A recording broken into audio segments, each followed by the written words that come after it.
Hello, I'm Dan Milnes from the Governance, Procurement and Information team at Forbes Solicitors, and I'm here with my colleagues Bethany Paliga and James Barron to talk about this, the book just published that we have written on COVID-19, homeworking and the law.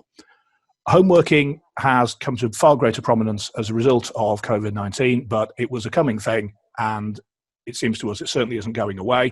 So now is a good time for us to bring together our experience of the employment law aspects and also the data protection aspects of having large numbers of staff working from home. So our objective today is to tell you a little bit about the content that each of us has contributed to the book so that you can see what an excellent purchase it would be. So we'll start with James. Hi. My name's James Barron. I work in the employment team at Forbes. I've written the employment aspects of this book. What I would say is that this book is really useful. It doesn't probably cover the most useful thing you want to know when working from home, which is how to deal with children. I am living in fear at the moment while recording this that my 3-year-old is going to interrupt this, so I apologise if you see a 3-year-old at some stage in this video. But what I would say about my aspect of the book is we've covered home working on this, but in my section, certainly at least, everything I say also applies to agile working, smart working, any sort of flexible working scheme is going to be covered by this.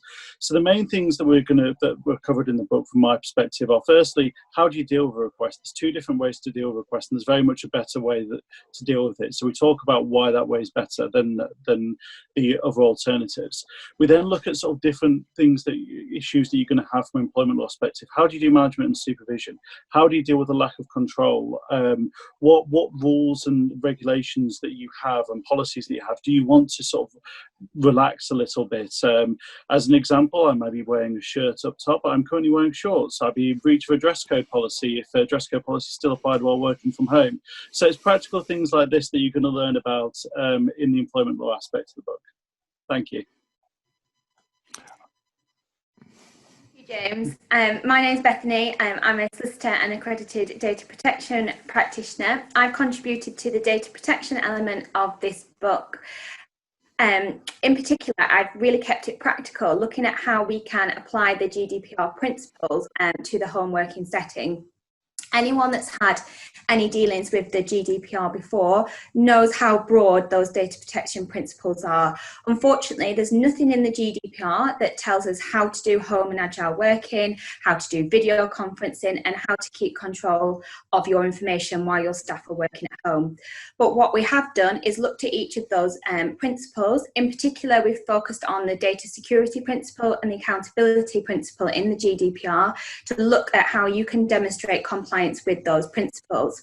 So in particular, I have looked at ensuring data security in the home environment with checklists that you can work through to look at what you should be focusing on when your staff are working from home. We've also talked you through how to conduct a data protection impact assessment if you're looking at implementing a home working policy or for your bring your own device policy if that's something that's new to your organisation. We've also got practical hints and tips on video conferencing because it's a really hot area at the moment and we're seeing some of our clients fall into trouble with video conferencing. So we've got tips in there of how to avoid those pitfalls and also practical tips on how to handle subject access requests where coming in where your employees are working at home. So I'll now hand you over to Dan, who's also done a data protection element to the book. Thanks, Bethany. My part of the book covered 3 different things. Firstly, the risk to data security from home working access and identity theft, which you'll doubtless have seen is still in the news at the moment with a lot of phishing attacks targeting home workers, with hackers pretending to be either network security providers or even the employer itself, trying to take advantage of people being unfamiliar with what their systems look like from the outside of the office. We've also had a look at monitoring remote working, because if you can't do management by walking around, then what is the online equivalent of that and how legal is it? And there's quite an interesting amount of content on that because it's quite the topic when you start to look at it. And I've also had a look at how the recent Supreme Court judgment in the Morrison's data breach case applies to vicarious liability for home workers. And for those who don't speak legal, that is when is a mistake or misconduct by the employee, the employer's problem in a legal sense. So when is something that goes wrong while somebody's working at home a problem for the organisation versus a problem for the individual? So all of that to be found in this book. And if you use the link on our website, then you can benefit from the Friends of the Author discount code.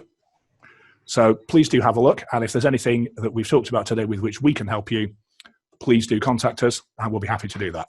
So thanks for your time today, and we hope to speak to you soon.